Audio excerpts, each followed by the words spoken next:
Thank you so much for joining us this evening. I'm meteorologist Kit Thomas. Chief Meteorologist Trevor Burchett has the night off. We'll be joined shortly with meteorologist Daniel McDonald as well. We've had a lot of sunshine. I mean, take a look at Clark Tower. Just a beautiful day out there. We've had a pretty breezy day as well. We've been talking about the fire concerns with today also.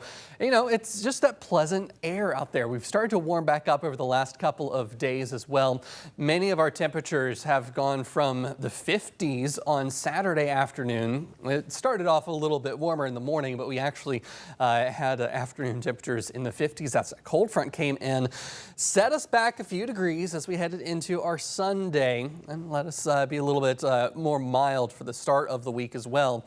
Then we started to see those temperatures warm up as we had extra sunshine. It kept on coming in, and it actually led to some of our temperatures getting back up into the 70s last couple days and 80s today. Taking a look at the Almanac numbers, we got up to around 81 this afternoon, had the forecast of 82. 1 degree off. We always keep it within 3 degrees, and the morning temperature actually got it dead on at 53. So always really happy about that. We're doing pretty well over the last month or so, a score of about 93% for all of our highs and all of our lows included. So pretty good on that front. Of course, we were talking about yesterday how the first half of the year, the first couple months of the year, actually January, February, with all those cold fronts, all of the uncertainty with that, it actually led to a pretty poor score. So it's good to be back on top here as your most accurate forecast. Looking at temperatures right now around the area, we're mostly in the 70s, mid to upper 70s out there for most of us. Arkansas, though, still hanging on to some 80s this evening. 81 up in Truman, 80 in Forest City. Meanwhile, a little cooler out towards Oxford. We've also seen a few more clouds off to the south through this afternoon so far. Winds are out of the southwest, anywhere 5 to 15 miles per hour, or maybe gusting up near 20 miles an hour. And of course, that wind is also an issue whenever we're talking about the wildfire threats. We've seen some very, very dry conditions. Current relative humidity is right around 25% or so. Whenever we're that dry, it actually draws moisture out of vegetation. So if a fire does get started, that makes it a little more dry, a little more susceptible to spreading that fire. So that's one of the reasons why we've got the potential for fire weather conditions today and maybe a little bit tomorrow as well.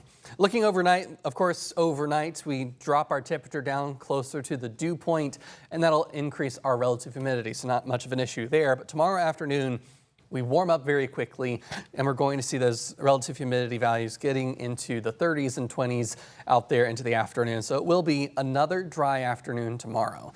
Good news is, as we go towards the weekend, we actually start to see more moisture coming up from the south. You can already see it there tomorrow evening out across Arkansas, some higher relative humidity. That's going to be some more moisture that may eventually turn into some rainfall for us. Of course, wind can blow those flames a little more quickly as well. So starting off tomorrow, fairly calm. We'll see gusts up around 20 miles per hour tomorrow afternoon, so keep that in mind. So we do have several counties still in the Mid-South with burn bans, so don't do anything, especially agriculturally, that would involve any fire.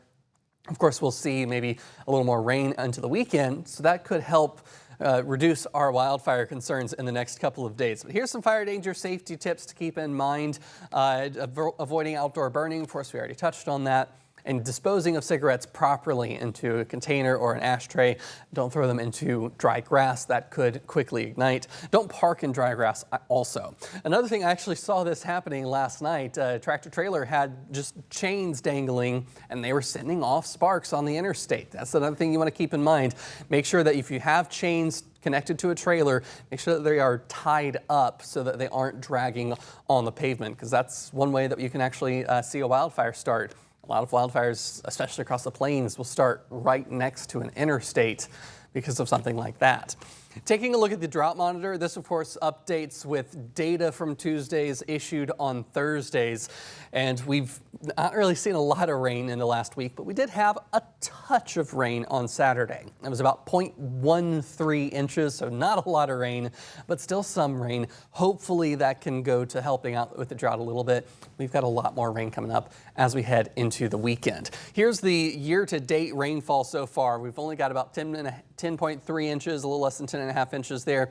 Today, we should see around 18.5 inches. So we are behind quite a bit, and this is actually the 7th driest year to date on record. It's been a very warm year so far as well. I was actually looking at some numbers earlier. We've had around 22 days, I think, with today included, 22 days with highs in the 80s. And that is 5 above the record highest we've ever seen. So it has been a very warm year. I think the total average temperature is top 5, somewhere around in there, but of individual days getting up to 80s, it is the record warmest year so far. Taking a look at water vapor around the area, we do see a weak low pressure. It's sort of centered across the Arklatex area there, just right around in here. We'll draw that on. Just a quick little low pressure that's just leading to some upper level clouds. It's really not bringing us any rainfall. But then you see we've got sort of this upward motion, a south to north motion across the western U.S. That's a new jet stream. That's a new low pressure that's coming in from the west coast right now. Currently, it's way out here off the coast of California. That's going to be moving in across the Intermountain West over the next couple of days, and that's going to bring us the chance for some severe weather early next week. It's going to take it a couple of days for it to get to us, but still something we're keeping our eyes on as we head into the weekend's forecast. Looking a little closer to home, of course, we've got a couple patches of clouds around the area. We were looking from Clark Tower to the north a minute ago, and that was showing a few of those high clouds off to the north around the Dyersburg area, up towards Blytheville or so. Just a few high clouds filtering some sunlight, but still enough sunlight to get a little bit of sunburn if you don't have that sunscreen on. Of course, we've not got a lot to talk about on radar right now, but you can actually stream live radar on your phone or on your smart TV 24/7. You can scan this QR code and I'll take you to your phone. You can download our streaming app and you can watch that any time of day or night. Got some good music on there too. In the meantime, tonight, we're seeing those temperatures drop back down into the 50s around the area, so it's going to be a pleasant morning. Not quite as chilly as we started off this week. Earlier this week, we had some of our lows dropping down into the 40s, so it was a bit brisk out there. I'm trying to see what the coldest low we had this week so far. Yeah, it was 44 degrees on Sunday morning, so it was a bit chilly then. We're not going to be quite that cold anytime soon again. Tomorrow afternoon, getting up to around 81 degrees. Again, the last time we were in the 80s before today was just back on the 17th. So that was just late last week on Friday. We were about, and it was 86 degrees. That was before that cold front came in very quickly. So back in the 80s, and it looks like we'll stay there for a while. As we look at least through the forecast, tonight we'll see some of those clouds clearing out and then coming back in tomorrow. Again, there's that weak low across the Arklatex area. That's moving to our south, so it's just bringing a little bit of clouds and moisture across our area. Then we've got a couple chances for some sprinkles as we head into Thursday. Most of us are going to be dry. Most of this is going to be very little rain. If anything, it's not going to really add up to much, but there could just be a couple of wet clouds in the afternoon. Only got about a 30% chance of rain for that to come in. But as we go into Friday, that's sort of a remnants of a severe setup across the Central Plains. We'll talk about that in a little bit, but that's going to bring some storms into Arkansas as we head into early Friday. And then they sort of fizzle out. They might just skip around us or just pass through on our Friday into the early afternoon and maybe into the evening hours. We might see another resurge of some of those storms in the area as well. Over the next few days, our highs are mostly in the mid 80s, low to mid 80s. But as we get towards the weekend, like I said, that next front comes in late Friday. And that brings in some scattered showers around our area. I don't think these are going to be severe at this point, but as we go into the overnight, it might linger some showers into early Saturday. The rest of Saturday, you see Saturday evening, actually stays pretty dry for us. That's going to be some good news. Sunday also looks fairly dry, but we might have just a couple pop-up showers. Then as we head into Monday, this is our next chance for some severe storms around the area, so we'll have to keep that in mind. We may have just enough energy and just enough upper level support to bring us some strong thunderstorms.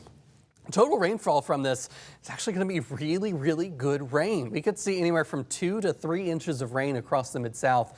That'll go a long way to help us out with the drought that's in the area. And it's not just here, it's also across much of the Mid-South into the Southeast. A lot of rainfall, definitely good rain that many of us really, really need. And it's starting to look like we're transitioning into a bit more of a wet, rainy pattern as we go into the end of April, Early May. We're already talking about early May here. So let's just recap here a quick 7-day forecast. We've got those temperatures pretty much staying in the 80s. Some of the models were pointing to maybe a cold front pushing all the way in and cooling us down early next week. At this point, it looks like it stalls out, doesn't quite get to us. So that'll keep us on the warmer side. Low 80s, a couple scattered showers here and there, but I think Saturday, it's just the first half of the day, the early morning, overnight Friday into early morning Saturday. We'll have that rain lingering. Then the rest of the afternoon stays dry and maybe a couple sprinkles on Sunday. But as we look into early next week, we're talking about that severe weather setup. I'm going to have more details on that coming up after the break. Of course, if you do have any good pictures of the weather, of the beautiful sunshine, we do encourage you to share those with us on our Facebook page, ABC 24 Weather Watchers. You can scan this QR code or search ABC 24 Weather Watchers on your Facebook search bar as well. Coming up, like I said, we've got to talk about that severe setup. It's not just here on Monday. It's coming out of the plains for a multi-day setup. All those details are next.